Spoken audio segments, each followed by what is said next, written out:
আসসালামু আলাইকুম রহমতুল্লাহি ওয়া বারাকাতুহু। কেমন আছেন বন্ধুরা? আশা করি সবাই ভালো আছেন। আজকে নতুন কিছু রান্না করতেছিলাম, তো ভাবলাম আপনাদের সাথে শেয়ার করি।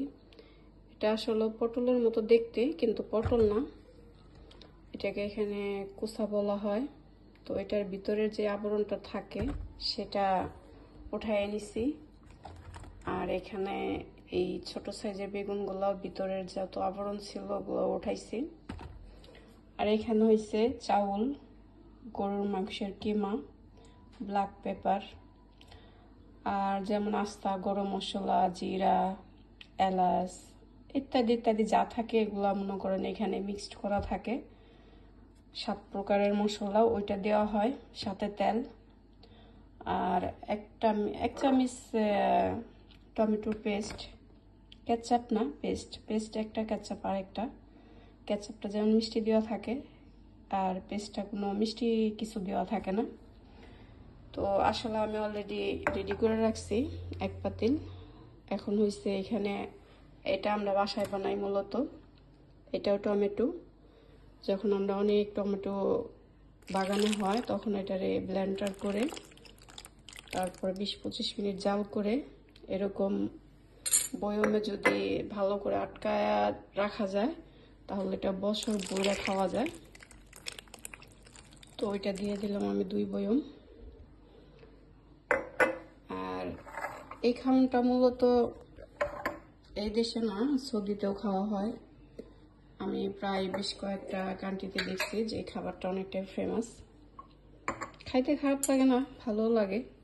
তো আমি কম খাই, বাংলা খাবারে বেশি খাই। আর এখন দিয়ে দিব হচ্ছে 1 টেবিল চামচ টমেটোর পেস্ট, যেটার কথা বললাম। এটাও আমরা বাসাতে বানাই, এটাও পেস্ট করা হয়। পেস্ট করে তারপরে এটার অনেকভাবে অনেক মেহনত করতে হয় এটার পিছনে, তারপর যে পেস্ট তৈরি হয়। তো এটার মধ্যে মূলত সবই দেওয়া আছে, লবণ, এটা যত প্রকারের ময় মশলা লাগে সবকিছু দেওয়া আছে, তেলও দেওয়া আছে, কারণ আমরা একমাত্র চাউলের সাথে তেল দিই, তারপর আর তেল না দিলেও চলে।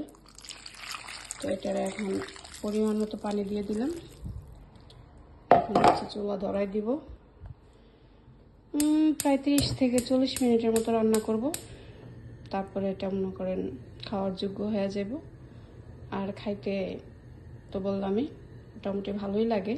তো ওরা খায়, ওদের খাওয়ান আর কি, ওদের অনেকটাই পছন্দ। তো এটা হয়েছে এক পাতিল, তো অনেকগুলো আনছে আর মেহমান খাবে তো তাই। তো বাকিগুলো এখনো চাউল ভিতরে ঢুকানো হয় নাই।